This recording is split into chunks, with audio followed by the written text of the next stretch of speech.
শিগগিরই ব্যাপক সমালোচিত সাইবার নিরাপত্তা আইন সংস্কারের উদ্যোগ নেওয়ার কথা জানিয়েছেন আইন, বিচার ও সংসদ বিষয়ক উপদেষ্টা আসিফ নজরুল।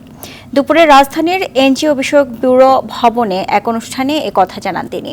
আর তথ্য অধিকার আইনটি দুর্নীতি, দুর্বৃত্তায়ন, স্বচ্ছতা ও জবাবদিহিতা নিশ্চিতে প্রণয়ন করা হয়েছিল বলে মনে করেন নির্বাচন ব্যবস্থা সংস্কার কমিশনের প্রধান বদিউল আলম মজুমদার।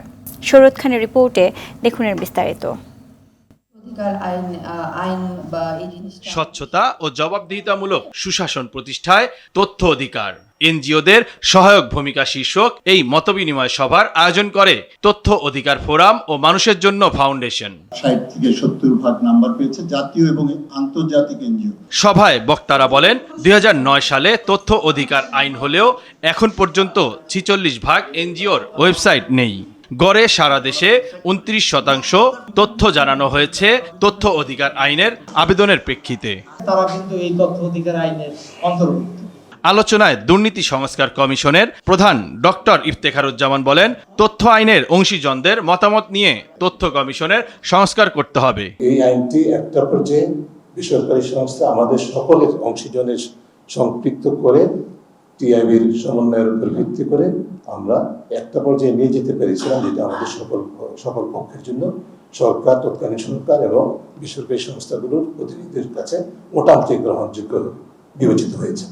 নির্বাচন সংস্কার কমিশনের প্রধান বলেন, নাগরিকদের ক্ষমতায়িত করতে হলে সরকারি অফিসের তথ্য প্রবাহ নিশ্চিত করতে হবে। পাশাপাশি রাজনৈতিক দলগুলোকে তথ্য অধিকার আইনের আওতায় আনতে হবে। এটা একমাত্র আইন যেটা বাস্তবায়নের দায়িত্ব নাগরিকদের। তাই নাগরিকদেরকে ক্ষমতায়িত করা এবং নাগরিকদের সক্রিয়তা অত্যন্ত গুরুত্বপূর্ণ। তাই আমার মনে হয় এই দিকটা আমাদের নজর দেওয়া দরকার, নাগরিকদের ক্ষমতায়িত করার বিষয়টা, যাতে ভলান্টারি ডিসক্লোজার, যাতে সরকারি অফিসগুলো কর্তৃপক্ষরা এই ডিসক্লোজার করে। আইন উপদেষ্টা আসিফ নজরুল বলেন, তথ্য অধিকার ছাড়া সব অধিকার মূল্যহীন। কিন্তু আওয়ামী লীগ সরকারের সময় সাইবার সিকিউরিটি আইন করে বাক স্বাধীনতার অধিকারও হরণ করা হয়েছিল। সাইবার সিকিউরিটি একটা অনেকের জনপ্রিয় দাবি হচ্ছে এটাকে বাতিল করে দেওয়া। এখানে দুই ধরনের অপরাধ আছে, একটা হচ্ছে কম্পিউটার অফেন্স, একটা হচ্ছে স্পিচ অফেন্স।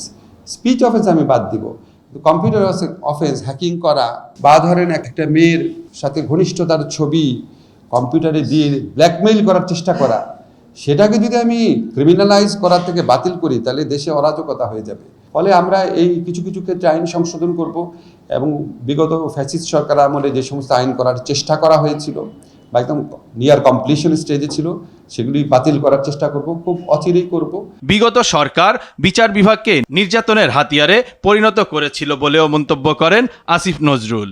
এই শাসন বিভাগ, আইন বিভাগ, বিচার বিভাগ যদি ঠিক না থাকে। শরীয়ত খান, RTV, ঢাকা।